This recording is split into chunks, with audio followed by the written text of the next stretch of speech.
Hey, welcome. Let's talk about a part of business that kind of quietly controls almost half of a company's entire budget. And no, it's not finance, it's not marketing, it's purchasing management. Understanding how this works isn't just about buying stuff, it's really about getting to grips with a strategic engine that can literally make or break a company. So, I want to start with a number that should really make you sit up and pay attention: 45 to 50%. Just let that sink in for a second. We're talking about nearly half of every single dollar a company spends that is all managed by the purchasing department. That's a staggering amount of responsibility, right?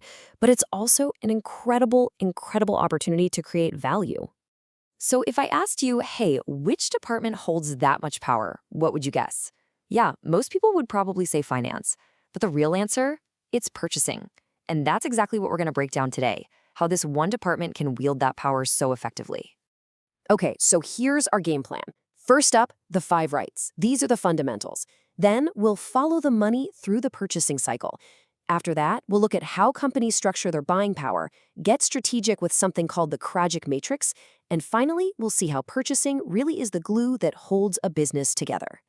All right, let's dive in. First up, the foundation, the 5 rights of purchasing. You can think of these as the 5 golden rules for anyone in this field. Seriously, getting these right isn't just a goal, it's pretty much the bare minimum for success. The real key here is balance. You've got to hit all 5 of these targets every single time. It's so much more than just getting the right price. You also need the right quality for the job, right? And the right quantity. You don't want to run out, but you also don't want to waste money on storage. Then there's the right time. This is huge, especially in just-in-time systems where being early is actually just as bad as being late. And finally, of course, it has to get to the right place, which is often tracked with something called an ASN, or an advanced shipping notice.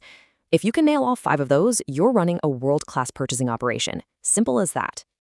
Okay, so now we know the goals of purchasing thanks to the 5 rights, but how does a purchase actually happen? Let's walk through the step-by-step process that takes something from just a need all the way to a delivered product. Think of this whole process like a 4-part relay race. First, the operations team flags a need with a purchase requisition, or PR. They pass the baton to purchasing, who finds a supplier and issues a legally binding purchase order. That's the PO. Then, when the goods actually arrive, inventory management takes over. They inspect everything and create a goods received note, or GRN. And for the final leg, accounts gets the baton. They match the invoice from the supplier with the PO and the GRN. If it all lines up perfectly, boom, they release the payment. It's a beautiful system, really, built entirely on checks and balances. And this entire process is governed by one simple, but incredibly powerful, golden rule. No document equals no movement. I mean it. Every single step, from that first little request all the way to the final payment, has to be authorized and tracked by a specific document. This creates a totally airtight audit trail and makes sure nothing ever gets lost or, bought without the proper approval. So we've covered the how, but now let's talk about the who, as in who gets to make these decisions. Where does the power to buy things actually sit in a company? This is a huge strategic decision, and it really boils down to one key question. Do we centralize or decentralize? Basically, there are 2 classic models. First, you have a centralized system. This is where one single team buys absolutely everything for the entire company. The big pro, you get massive bargaining power and it's super efficient. The con, it can be pretty slow. Now, the opposite of that is decentralized, where every department just buys for itself. This is way faster, way more flexible, but you completely lose out on all those bulk discounts. And here's the real insight. It's a trade-off. The pros of one system are pretty much the cons of the other. There's really no single perfect answer. Okay, time to level up from just process to actual strategy. See, it's not enough to just buy things right. You have to buy the right things in the right way. And this is where a brilliant tool called the Kraljic Matrix comes into play. It is such a powerful way to classify every single thing your company buys. So what this matrix does is it maps every single purchase against 2 simple questions. 1, how much does it impact our profit? And 2, how risky is the supply chain for it? Let's start in the bottom left corner with the non-critical items. These are low risk, low value. Think office supplies. The strategy here, just automate and simplify the whole process. Don't waste time on it.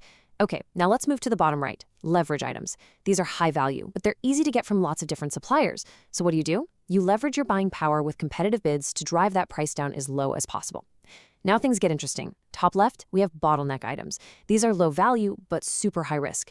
Imagine a cheap, tiny, custom part that could shut down your entire production line if you can't get it. Yeah, that's a bottleneck. The strategy here is all about securing your supply.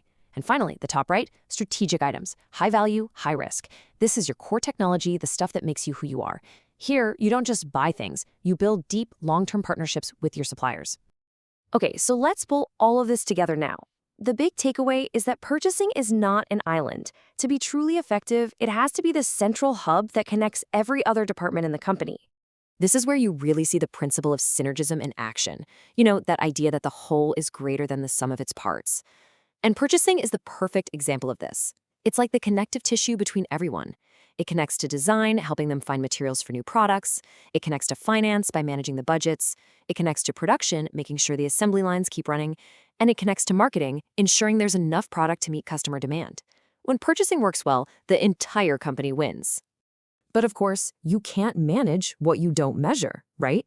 The purchasing department is judged by some very clear key performance indicators, or KPIs. And they basically measure three big things. First is quality, and they track that with purchase order accuracy.